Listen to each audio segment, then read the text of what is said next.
والدین کی شان عظمت و مقام و مرتبہ پر پیر طریقت رہبر شریعت ابو احمد محمد مقصود مدنی کا فیصل آباد پاکستان میں خطاب۔ اللہ تعالیٰ عنہ کون؟ حضرت سیدنا عبداللہ بن عمر رضی اللہ تعالیٰ عنہ اس حدیث کے راوی ہیں، صحاح ستہ کی حدیث ہے۔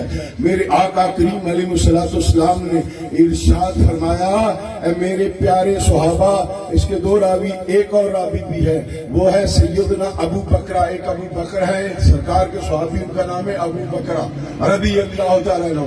میرے یہ کئی طرق سے حدیث آئی ہے۔ میرے آقا کریم علیہ السلام نے فرمایا، اے میرے پیارے صحابہ، میں تم لوگوں کو بتانا دوں سب سے کبیرہ گناہ کیا ہے؟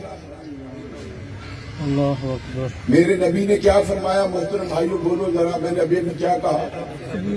سب سے کبیرہ کا مطلب ہے سب سے بڑا گناہ۔ میرے آقا کریم علیہ السلام نے ارشاد فرمایا، اے میرے صحابہ، میں تجھے بتانا دوں سب سے کبیرہ گناہ کیا ہے؟ یا رسول اللہ صلی اللہ علیہ وسلم، ہمارے ماں باپ پہ فدا، یا رسول اللہ ارشاد فرمائے۔ میرے نبی نے فرمایا سب سے کبیرہ گناہ یہ ہے کہ اپنے ماں باپ کی گستاخی کیا کرے؟ ماں باپ کی گستاخی اللہ اور رسول کے بعد سب سے بڑا گناہ ہے۔ دنیا کا کوئی ویر کتنا بھی بڑا ہو، ماں اور باپ کے درجے پہ نہیں جاتا۔ سب سے بڑا درجہ انسان کے لیے اللہ اور رسول کے بعد اس کے ماں باپ۔ جسے ماں باپ سے پیار نہ مل سکا، جس نے ماں باپ کا ادب نہ کیا، اسے کسی پیر کے پاس جانے کی ضرورت نہیں، کیونکہ وہ درگاہ رب سے ٹکراتا گیا تو پیر کیا کرے گا؟ تو نبی کے پیاروں بات ہے، میرے آقا کریم علیہ السلام نے فرمایا، آؤ باپ کی طرف چلتے ہیں۔ میرے رسول اللہ صلی اللہ علیہ وسلم نے ارشاد فرمایا، اے میرے پیارے صحابہ، اے میرے پیارے صحابہ، جب کسی کا باپ دنیا سے چلا جائے، جب کسی کا باپ دنیا سے چلا جائے تو اولاد پہ کیا ہے؟ اولاد پہ حقوق ہیں ماں باپ کے۔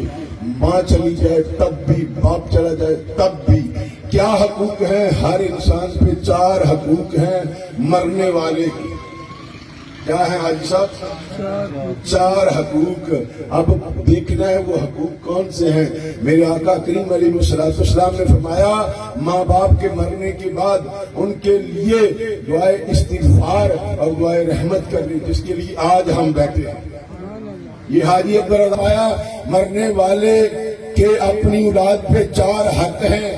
اس کے مرنے کے بعد اس کے لیے دعائے استغفار اور دعائے رحمت و برکت، یعنی ایصال ثواب کی محافل سجائے، اس کے لیے قرآن پڑھ کے بخشے، اس کے لیے کوئی صدقہ جاریہ کرے، کوئی مسجد بنا دے، کوئی مدرسہ بنا دے، کسی یتیم کے سر پہ ہاتھ رکھ دے، کسی کو کھانا کھلائے، اس نیت سے کھڑا میں رہا ہوں ثواب میری ماں اور میرے باپ کو پہنچے۔ تو نبی کریم علیہ السلام نے ارشاد فرمایا، دوسرا حق کہ وہ اپنے باپ کے، ماں کے مرنے کے بعد باپ کے بھائیوں کو اسی نظر سے دیکھے، باپ کے بھائیوں کو اسی نظر سے دیکھے، اسی طریقے سے محبت کرے جس طریقے سے اپنے باپ سے محبت کرتا تھا۔ اگر ماں نہ گئی، ماں کے پیاری بہنوں سے، ارے اپنی خالہ سے اسی طریقے سے پیار کرے، اسی طریقے سے ادب کرے جیسے اپنی ماں سے کرتا تھا۔ پھر میرے نبی کریم علیہ السلام نے فرمایا، تیسرا حق یہ ہے، اگر اس کے باپ نے یا اس کی ماں نے زندگی میں کوئی وعدہ کیا،